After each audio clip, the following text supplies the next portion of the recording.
ಈ ರೂಟ್ ಚಕ್ರ ಇದು ಹೇಗಿರುತ್ತೆ ಅಂದರೆ ರೆಡ್ ಕಲರಲ್ಲಿ ಇರುತ್ತೆ. ಇದಕ್ಕೆ ಬರುವಂತಹ ಬೀಜ ಮಂತ್ರ ಲಮ್ ಅನ್ನೋದು.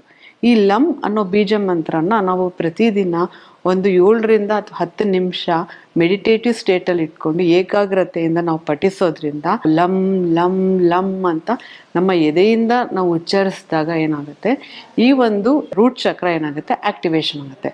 ಇದು ಆಕ್ಟಿವೇಶನ್ ಆಗಿಲ್ಲ, ನಮಗೆ ಬ್ಲಾಕೇಜ್ ಆಗಿದೆ ಅಂತ ಹೇಗೆ ತಿಳ್ಕೊಳ್ಳೋದು ಅಂದರೆ, ಪ್ರತಿಯೊಬ್ಬ ಮನುಷ್ಯನಲ್ಲೂ ಒಂದು ಭಯ ಅನ್ನೋದಿದ್ದೇ ಇರುತ್ತೆ. ಯಾವುದೇ ಒಂದು ಅರ್ಥ ಇಲ್ಲದೆ, ಯಾವುದೇ ಒಂದು ಏನು ನಡೀದೇನೆ ಸುಮ್ಮನೆ ನಮಗೆ ಭಯ ಸ್ಟಾರ್ಟ್ ಆಗ್ತಾ ಇರುತ್ತೆ, ಏನೋ ಆತಂಕ ಸ್ಟಾರ್ಟ್ ಆಗ್ತಿರುತ್ತೆ. ತುಂಬ ಜನಕ್ಕೆ ಕಾಲು ನೋವು ಬರ್ತಿರುತ್ತೆ, ಮಂಡಿ ನೋವು ಬರ್ತಿರುತ್ತೆ. ಹಾಗೆ ಈ ಜೆನಿಟಲ್ ಪಾರ್ಟ್ಸಲ್ಲಿ ತುಂಬ ಇನ್ಫೆಕ್ಷನ್ ಸ್ಟಾರ್ಟ್ ಆಗುತ್ತೆ. ಮತ್ತು ಏನು ಅಂತಂದರೆ ಸರ್ವೈಕಲ್ ಕ್ಯಾನ್ಸರ್ ಆಗ್ಬೋದು ಅಥವಾ ಆ್ಯನಲ್ ಕ್ಯಾನ್ಸರ್ ಆಗ್ಬೋದು. ಈ ಥರ ಒಂದು ಜೆನಿಟಲ್ ಪಾರ್ಟ್ ಅಥವಾ ರಿಪ್ರೊಡಕ್ಷನ್ ಪಾರ್ಟಲ್ಲಿ ನಮಗೆ ತುಂಬ ತೊಂದರೆ ಆಗ್ತಾ ಇದ್ರೆ, ಅಥವಾ ಬ್ಯಾಕ್ ಆಫ್ ಸ್ಪೈನಲ್ಲಿ ಏನೋ ನಮಗೆ ತೊಂದರೆ ಕಾಡ್ತಾ ಇದೆ ಅಂತಂದರೆ, ಇದಕ್ಕೆ ಮೂಲ ಕಾರಣ ಏನು ಅಂತಂದರೆ ರೂಟ್ ಚಕ್ರ ಬ್ಲಾಕೇಜ್ ಆಗಿರೋದು. ಇದಕ್ಕೋಸ್ಕರ ನಾವೇನು ಮಾಡಬೇಕು, ಈ ಒಂದು ಬೀಜ ಮಂತ್ರನ ಪ್ರತಿನಿತ್ಯ ಪಠಿಸೋದ್ರಿಂದ ನಮ್ಮ ರೂಟ್ ಚಕ್ರ ಅಲೈನ್ಮೆಂಟ್ ಆಗುತ್ತೆ.